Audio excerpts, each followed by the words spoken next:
Шерзат Полат құлады жерге қаратай.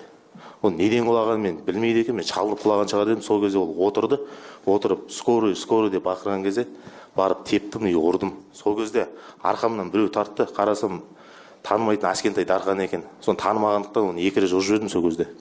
Әскентай дарханды. Шерзат Полаттың өліміне қатысты сот процесіндегі кереғар деректер елдің жағасын ұстатты. Баста айыпталушы Абзал Шынасыл алдыңғы жауабынан бас тартты. Суық қарумен тек Ғайыпбаевты жаралап, ашу үстінде бірнеше рет пышақ сұғып алғанымды мойындаймын дейді. Бұған дейін тергеу барысында жасаған мәлімдемелерін жоққа шығарып, қаза тапқан Шерзатты емес, оның ағасы Нұрғанатты пышақтадым деп тонын теріс айналдырған, оның қай жауабына сенуге болады? Сонымен қарасам, мен Нұрғанат Ғайыпбаевты қашып кетті десем, бейне жазбадан көрдім, сөйтсем оны сүйреп кеткен, алып кеткен екен. Соны бардым. Барған кезде екі бетімен жатты, сымы жартылай шешіліп жатыр екен, құймышағы жағы ашық жатыр екен.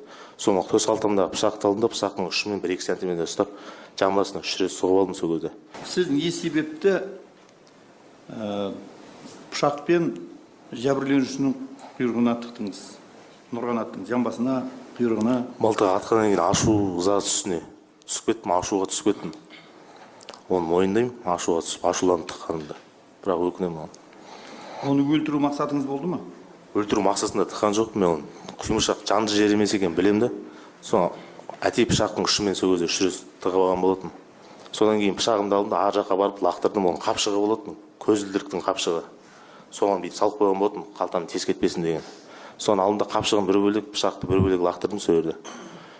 Сонымен шу болып кетті, ана жерде осылай бір бала қайтыс болып кетті. Соны басында ойладым, қорқытып атқан шығар, қалжыңдап атқан шығар деп. Қанды қақтығыста адамдарды аяусыз ұрып соғып, өлімші халге жеткізуден, тіпті кәмелетке толмаған жасөспірімді өлтіруден тайынбағандардың жауабы сотта мың құбылып барады. Мен Ғайыпбаев Нұрғанат мылтықпен оқ атқан кезде төс қалтамнан ас пышағын алып шықтым. Бұл пышақты мен эфирия кафесіне баратын кезде қорғау мақсатында өзіммен бірге алып шыққан болатынмын. Не себепсіз пышақ алып жүрдіңіз өзіңізбен бірге? Сол жағдайға дейін бұрын 3 күн бұрын құрметті сот маған Талғар қаласында орналасқан Арман көлік жанармай бекетінде 3 белгісіз азамат маған қастандық жасаған болатын, ұрып, көзіме ащы бұрысын шеуіп пышақпен қолаған болатын. Сол кезде мен құтылып қашып кеткен болатын солардан. Сол үйден шығып баратып, аяқ киім киіп жатып, ас пышағын жатқанын көріп қалтама салып алған болатын. Сол бағанағы маған шабуыл жасаған жігіттер Талғар кішкентай қала болғаннан кейін бағанағы ресторанда жүру мүмкін деген мақсатта салып алған пышақты сол кезде. Осыған дейін Шерзаттың өліміне басты кінәлі деп танылған Шынасыл тергеу кезінде Шерзатты мен пышақтадым деп істі өзара келісім бойынша мойнына алғанын жайып салды. Өзінің бейнесін бұқаралық ақпарат құралдарында көрсетуге келісім беріп, кейін көп толғанған күдікті енді бұл ойынан айнып шығып, халықты өз шындығына сендіргісі келеді. Шерзаттың соты бойынша пышақтадым деп мойнына алған азамат тергеу кезінде мойындаған, қазір сотта отказ етті. Құрметті сот, мойныма алған себебім бізді Талғар қаласында бағана полиция басқармасында болған кезде тергеушілер оны бір адам істеді, бір адам мойын алмаса бәрілеріне қиын болады деді сол кезде. Групповой кетесіңдер деді. Сонымен бізді Қонаев қаласына этаппен алып кететін болды. Этаппен алып келе жатқан кезде газельдің ішінде Сахиев Равиль, Белғожаев Шыңғыс, Тоқтаубаев азамат 4-еуміз болдық. Сол кезде сөйлестік. Сол кезде Сахиев Равиль бір адам істеді, бір адам мойындасын, мойындамасақ бәрімізге қиын болады деді сол кезде. Сол менде пышақ болғаннан кейін мен өзімді андай бір қылмыс жасап жасырған болмайын дедім де іштей ойландым. Алсам мен ала салайын деп. Ұзақ уақытқа созылған сот процесіндегі келеңсіздіктерді көріп, саралай келе айыпталушылар жазадан сатылып кете ме деген күдік пайда бола бастады. Барлық кінәні өзім мойныма ала салайын деп ойым болды. Қазіргі уақытта маған қорғаушыларым тек шындықты айту керек екенін, өзімнің істегендерімді ғана дұрыс айту керек екендігін түсіндірген соң, мен шындығымды айтып отырмын. Яғни мен тек Шерзатқа бір мәрте пышақ сұғып алдым. Осы соңғы жауабым деп айтқансыз. Бұл жауабыңызға не айтасыз? Я соңында сөйтіп жауап бердім, мен құрастырып өз ойымнан. Осылай айтам деп сол кездегі жауабым ғой. Одан кейіннен ойландым. Көп ойландым, құрметті сот. Бұл мен істеген жоқпын, Шерзат Полатқа мен пышақ салған жоқ. Мен Ғайыпбаев Нұрғанатқа салдым нақты. Оны өзім білем салғанымды. Салды ма, салмады деп ойлайсыздар, қалай ойлайсыздар сіздер? Енді бұл жерде основной Шынасыл Абзал осы 99-ның часть 2 бар. осымен жаңа хулиганка часть 3 осымен күдікті сотталып жатыр, сотталушы. Сакиев Равиль, ол 99 часть 2 через 24 жаңа покушение на убийство. И жаңа 293 часть 3 хулиганка сол жерде. Сонымен екі адам ғана 99 қылып қалған барлығына. Біреусі несовершеннолетний болған, недонесение 444 қозған, қалған 293 часть 3. 293 часть 3-де айтайын сіздерге хулиганканың санкциясы 5 жылдан 7 жылға дейін. 8-9 ай болды СИЗОда, ден за полтора, уже 1 жылда алып тастайсыз. Тағы 3-4 ай созылатын болса, тағы 1,5, 1 жыл 8 ай сондай толтырады да, лагерьге барады, 6 айдан кейін уже половина, 5 жыл срок алған болса, половина удовы жылда шығып кетеді қалған подельниктері. И жаңа несовершеннолетний тоже оғанда қатты срок бере қоймайды. Ал основной екі жігіт осы отказға кетіп жатқан жігіт Исакиев Равиль бар. Не жасағысы келіп отыр? ДС-ке қайтарғысы келіп отыр материалда. Істің бас фигуранты сотталушы Абзал Шынасыл қысым мен қорқыныш сезініп тұрмас. Ол Қазақстан Республикасы қылмыстық кодексінің 293 бабы 3 бөлігі бұзақылық, 99 бабы 2 бөлігі 4 және 5 тармақтары аса қатыгездік пен қасақана кісі өлтіру. Сондай-ақ 24 баптың 3 бөлігі қылмысқа дайындалу және оқталу бойынша айыпталып отыр. Жәбірленуші Айыпбаев айтыңыз, сізге қарама-қарсы отырған күдіктіні бұрын танымдыңыз ба, көрдіңіз ба, және бұрын араларыңызда бас араздық болды ма? Бұрыннан танымын, 3-нен 4-не атқан күні түнде менен Талғарда Менделеева Қамағай магазиннің алдында көрдім. Бауырым білдірген осы. Бұрын бас араздық болды ма? Жоқ, болған жоқ. Күдікті Шынасыл Абзал сізге қарама-қарсы отырған жәбірленушіні танисыз ба? Жоқ, көрмедім бұрын сонда. Оқиға болған күні көрдіңіз ба? Көрдім бе? Ол қай күні болды оқиға? 3-нен 4-не ғана түн. Осы қазан айында ма? Бе?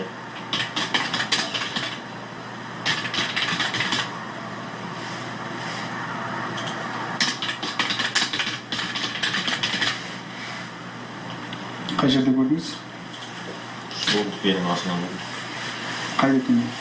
Ана жай.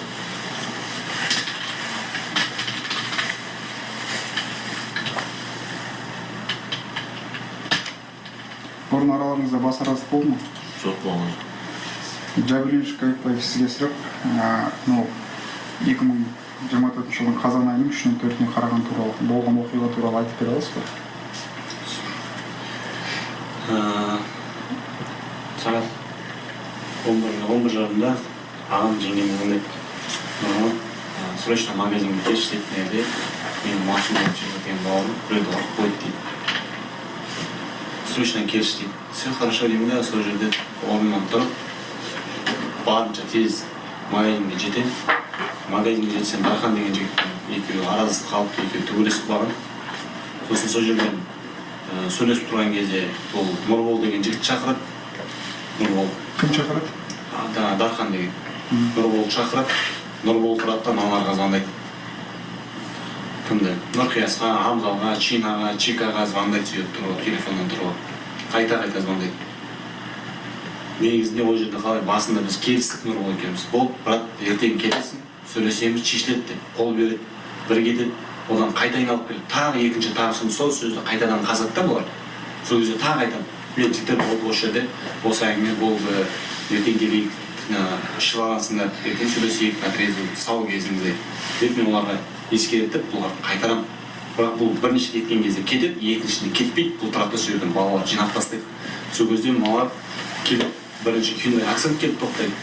Артынан келіп Mercedes Kaban қарап түсті. Сол көліктің ішінен осы болып түсті. Бұлар кәдімгідей Нақты кім түсті? Абзал бар, Нұрқияс бар, жаңағы Шыңғыс бар, Равиль бар, ішінде еще қыз бар. 2 қыз бар. Сосын бұлар мен тұрмын, менімен амандасады, сөйлеседі. И сол қарағаным сол, Ахмет деген тағы бауырым бар. Ауылдың ішіндегі бауырым, былай шыққан. Нұрқияс ұстап тұрген мынау ұрады. Сол кезде бұл Ахмет тұрады да бүйтіп. Атымен айта берсеңізші. Абзал деген. Ол тұрады да ұрады. Нұрқияс ұстап тұрған жағасынан. И сол жерде Ахмет басы бетонға тиеді да талып қалады, есін жоғалтып алады. И мен сол кезде мен бұны көремін да резко ортаға кіремін. сол кезде осы мен жағамнан ұстайды, Нұрқия бәрі уже маған қарай атыла бастайды. Мен Ахметті аламын да, жұлып алдым, қолымнан шетке қарай шығарып, ары қарай қаш деп мен оны қашырып жіберемін, ортаға өзім кіремін клубқа, мыналардың алдынан тұрамын. Сол кезде бұлар уже төбелесіп бастайды. Кім тұрды сол жерде? Бұл жерде менің алдымда Нұрқияс тұр, Абзал тұрды, Нұрбол тұрды, Шыңғыс, кім, Равиль болды. Бұлар бесеуі маған қарай прямой келе жатыр еді. Бұлар машинадан түскен кезде уже кәдімгі право кәдімгі. Бағана жерде айтып едіңіз сол прямой келе жатыр сосын. Ол өзіме қарай келе жатыр. Сол жерде уже ойға түстік, сол ойда төбелес басталды. Маған қолымда пышақ болды. Маған қарай сермеді, кожаный куртканың алдында жыртық болды, осылай жыртылып кетті, тілініп кетті. Бірінші сермеді, біреуі сермеді, ол былай қарай жыртылды. Мынау сермеді, пышақты өзіме қарай тықам деген ойда. Сол кезде кожаный куртканың алды майынан жыртылып кетті. Одан кейін ана жерде төбелес болады, сол моментте Шерзат келіп қалады артынан. Шерзат мені тартады, Нұрғанатқа қашайық дейді, мен сол кезде Шерзатты алып дейді. Шерзат қашы деген кезінде, мынау Шерзатқа қарай атылады. Сол жерде бірінші ударды Шерзатқа Абзал тығып алады пышақты үстіне.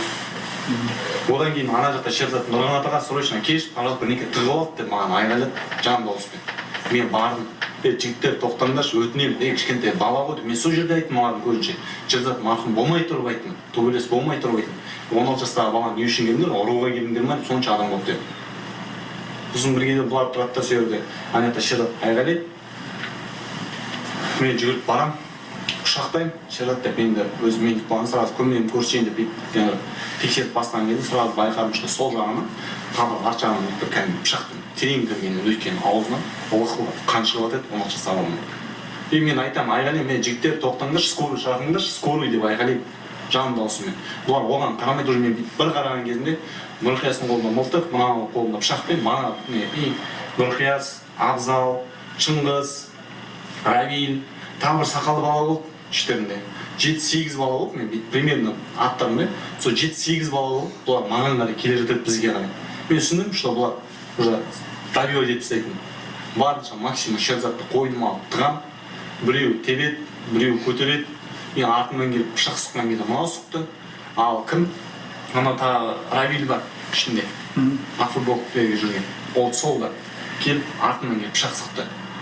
И уже басым көтерілді. Бір қарадым, Шерзаттың маңдайына ана приклад келіп келді.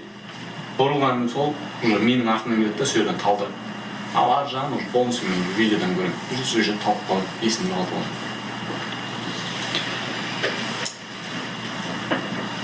Дүкеннің алдында сізге қатысты Шынасыл Абзал қандай әрекеттер жасады? Пышақпен атылды. Пышақпен жанын. Қолмен, аяқпен әрекеттер жасады ма? Иә, көтерді. Тиген жоқ бірақ. Мен қашқақтап жүрдім. Қашып отырып, тұрып кетіп жүрдім сол жерде. Шынасыл Абзал, сіз жәбірленуші Гаипбаевтың берген жауаптарын естідіңіз бе қазір? Естідім. Келісесіз бе жауапқа? Айтыңызшы, қай жермен келіспейсіз және өз жауабыңызды айтыңызшы. Ана мылтық бізде дегені, мен пышақпен атылғанымды. Айтып беріңізші, қалай болған? Басынан бастап па? Иә. Мен үйде болам, кеш ақын. Нұрқиясқа звондайды, қайтасында не істеп жатсың? Сол Равиль екеуміз эйфория деген ресторанда отырдық дейді. Кесештейді, жарайды, онда қазір келем. Киініп жұмым сол жаққа бардым, үйдің басында. 15 минуттан сол жақта болдым. Бардық, үшеуміз отырдық. Сонда екі қыз келді. Бесеу болдық. Одан кейін кім келді? Азамат пен Шыңғыс келді. Сосын Нұрбол келді.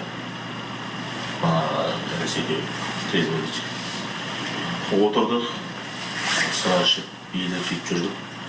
Бір кезде Нұрболдың телефоны звонок келді. Нұрбол бізге айтты, осы сізде дос баламды ұрып кетті, осы дүкеннің алдында Менделеева деді.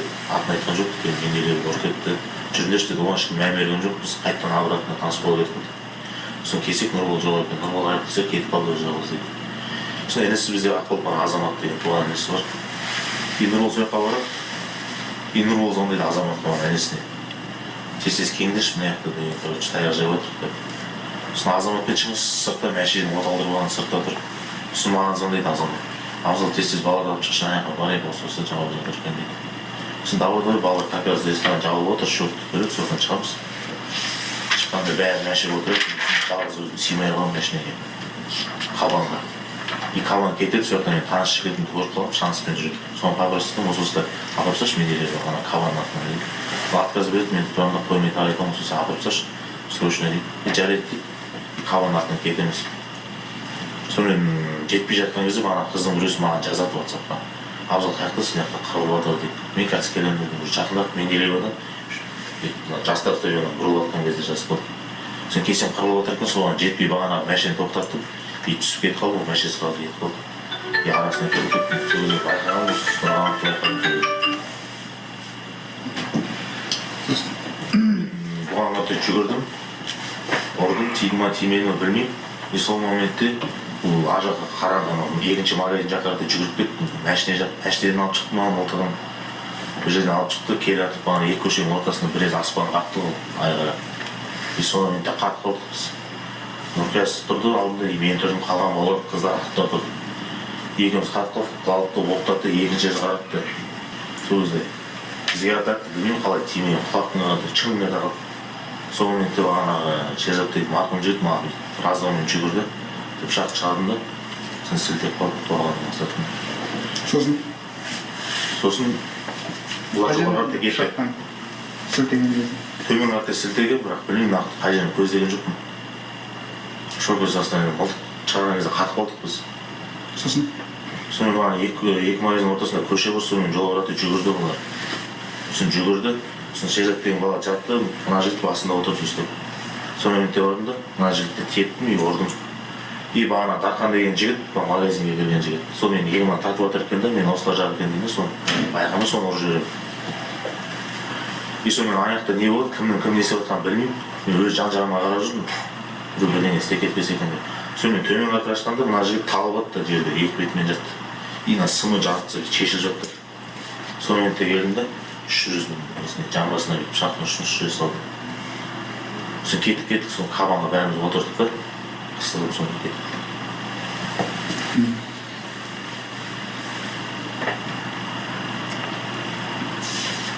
Мылтықты кім алып шықты? Қай жерден алып шықты? Нақты білмеймін, мәшін багаждан алып шыққан сияқты болып көрінді екен, тарс деген дауыс шықты. Багаж жабылған сияқты. Қай жерде ол? Машина тұр. Примерно Қамажай деген қасынан мына жерде тағы бір магазин бар, сол жерде қараңғы болып тұрды, сол жерде тұрған шығар. Қандай машина? Білмеймін, маркасын байқамадым. Қанша рет атыс жасады? Екі рет. А одан кейін мылтықты? Мылтықты бағана дос балам жабысып, қолынан алды. Көрдіңіз бе соны? Көрдім, я ар жақта уже отырған кезде алды ғой. Қатты эмоцияға кіріп кетіп жатыр бұл жерде. Прокурор қызды алды да оттың арасынан тығыз жет болды. Жап-жас қыз, не бір қасқыр мықты прокурорлар бар ғой, стажы көп, не еркек адамды отырғызу керек еді. Себебі прокурор жас қыз болғаннан кейін, возможно, даже сұрақ қойып енді бастап жатса, ар жақта білмеймін деп отыр сотталушылар. Болды, жауап бергісі жоқ. Енді қалай ол, одан бөлек екі тараптың адвокаттары, ал Шержаттың, Қаржаубайдың тараптың өкілдері, заңгерлер, ол жердегі кісілер 20 күн ғана танысты ғой деймін, по-моему, деломен. Оған дейін басқа адвокаттар болған, 5 адвокат. Ол келді, сот болады деген кезде алып басқа адвокаттар. Конечно, любой ознакомление, қаншама том бар оған, жоқ дегенде 2 ай керек ознакомление. И ол жердегі қатысып отқан заңгерлер өздерінің басқа жұмыстары бар, гражданский делолар, адым делолар бар. Бір-екі осындай да материалдар бар шығар, соның барлығын тастап, текучка, вал көп, может үлгере алмай қалады. Жол бар, талдықорғанға барып келген бар, ол да шаршатып тастайды. Так что түсінсе болады, оңай емес.